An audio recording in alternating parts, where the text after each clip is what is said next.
for the day, and particularly you, the young ones who are in the classroom, this is the period for you to make the most of this opportunity. If you fail to do so, the consequences will be yours at some point in your adult life. Well, we're very privileged this morning to have with us the leader of the Nation of Islam. It's a name we have heard, I suppose, for a very long time, and we welcome Louis Farrakhan to Grenada. It's a pleasure. It's a privilege to have you. It's a privilege to be here, sir. Right, and keeps a charming smile. Let me just put it like that. You were known once as the charmer. Yes. That smile has now disappeared. You brought back those days when I was a Calypsonian. And I was appearing in a nightclub in Montreal, Canada, owned by a Jamaican. And it was a very popular nightclub, and somebody, after I sang, they said, "Oh, you are so charming." And just like you said, just charming, smile. That's how I became known as the charmer. And you have maintained that. You have maintained that over the years. You keep this elegant smile, and at what, 79? 79. That must be a great recipe that you have to disclose to a few of us. Not many people that age is that agile, that active, and that articulate. So maybe we can start to help our viewers to appreciate the Nation of Islam.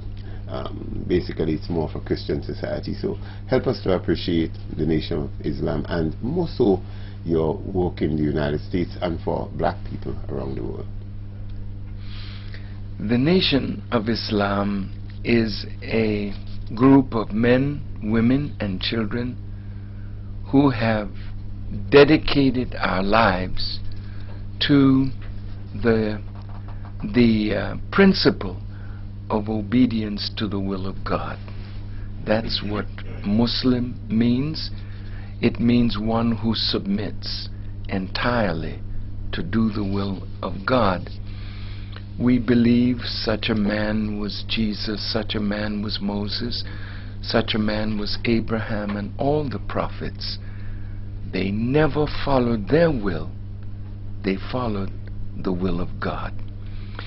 And when I became knowledgeable of the Nation of Islam, I went to a convention and I heard the Honorable Elijah Muhammad, the founder of the nation, and I later became a member of the mosque in New York under Malcolm X, and he was my first teacher and mentor in Islam.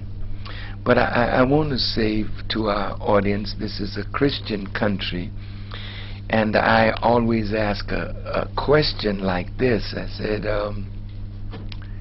how many Christians love Muhammad?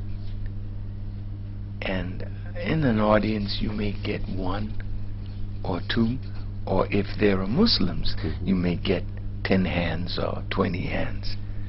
But then I ask, did you know that of the 1,600,000,000 Muslims on this planet, there is not one that you could ask, do you love Jesus? And they will not give you the answer, yes, we do. So our holy book, Quran, refers to Jesus as the most perfect in obedience to God.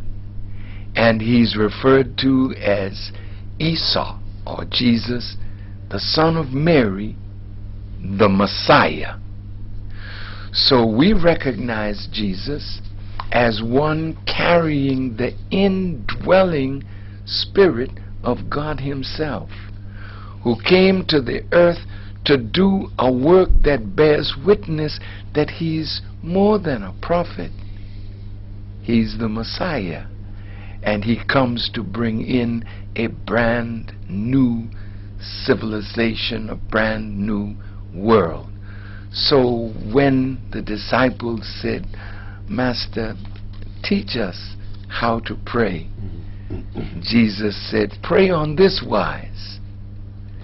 And the beautiful thing about that prayer, if you love Jesus and you see how God made him such a phenomenal human being, then you have to give credit to his Father. But when he taught us to pray, he didn't say, my Father and not yours, our Father. Okay. Then he said, thy will be done on earth.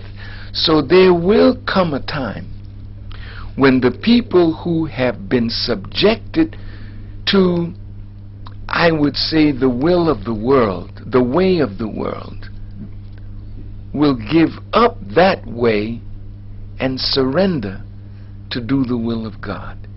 And that comes back to when you said to me, you're 79. Yes, and I'm exceedingly active at 79, because if I follow the will of God, then I try to eat proper foods, think proper thoughts, work hard in the way of God, and the benefit of that is healthy, longevity, strength. So I don't believe it's an accident in the Bible, in the book of Genesis, when you look at the long livers, 400, 500, 600, 700, 800, 900, nearly 1,000 years. That's not just there for nothing. We are living so far away from the natural way that God intended for us to live, that when Christ comes, he said, I have come that you may have life and have it more abundantly. And Isaiah the prophet said, in that day a baby will die at 100 years. Some of us can make 100, and we're dead at 60. Can't think, can't see, can't hear. So your message in Grenada, to choose you are in Antigua, so it seems like you are now on a Caribbean, if I may say, familiarization. Yes. So what is the message you are in Grenada to tell Grenadians and the Caribbean? I see, dear brother, and my brothers and sisters in the audience, that the Caribbean is being marginalized. We send our children to school and they get an education, and if they're blessed in the British system to get a tertiary education that goes beyond the 12 years of standard education into a college environment, when we get finished with that college degree, we don't stay around. We leave the Caribbean, we go to England, we go to America, we go to Europe, because the educational philosophy of Western education is not service more than acquisition of wealth. So when a child graduates, I got my degree, now I can get a job, now I can get more money, now I can live in a good home, now I can drive a good car. But what is the quality of our service? Since you die, you leave a car. You die, you leave a home and debt. You die, you hardly have any money in the bank. But if your life is a life of service, then just what you said to the students as you opened the program, you must become more productive. And if we are servants rather than just lusting for the money will come. But it's the service of the people that education should qualify us to do more of. So Jesus said to the people, He did not come into the world to be ministered unto. He came into the world to minister, to serve. And he said, he that would be greatest among you, let him be your servant. And it seems as though we know well how to serve our former slave masters, colonial masters, and their children. But we don't have that love, that compassion, that desire to serve the least of our people. So I would hope that my tour of the Caribbean would help us to see that we've got to think of more than Grenada. Grenada is a small country, 113 square miles, 110,000 people. That is a very small city in any big country in the world, but 110,000 is a country. My mother is from St. Kitts, and my grandmother from Nevis. 35, 40, 50,000 people, a country.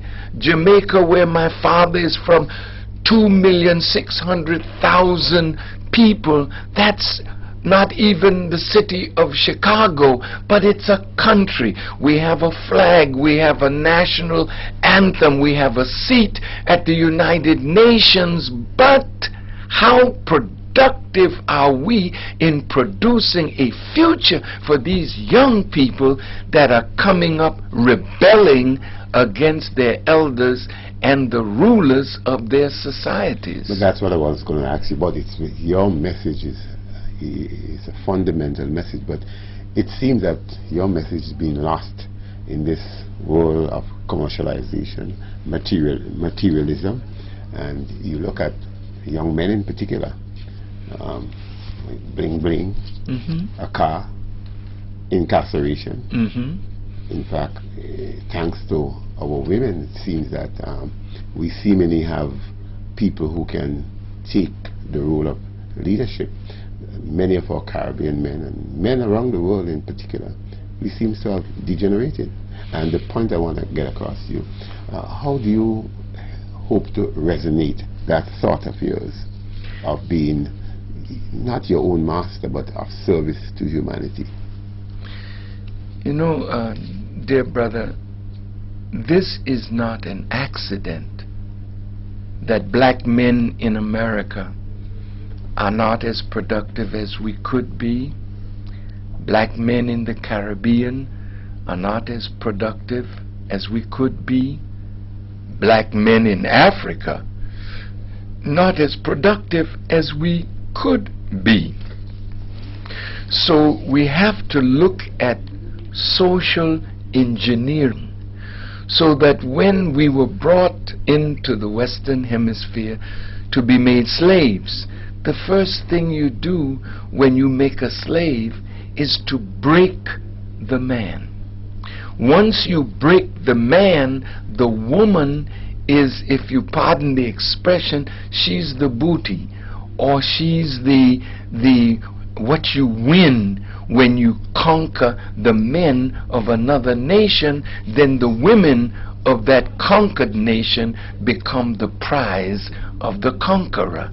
So in our sojourn, there was a deliberate attempt to make the black man less, the black woman more. So the Bible puts it like this: children rule over them, and women are their oppressors. Now, that's in the Bible. Maybe it needs good interpretation. Children here represents the Caucasian people who are new on our planet. The black man and woman are so old, there is no sign on the earth that can tell us our origin. So the more they want to look for the origin of man, they may pass through Europe, but they end up in Africa, and they say that the black man and the black woman are the mother and father of all living human beings. Well, then our DNA connects us directly to God Himself. We have the capability of doing great things, but we've been broken.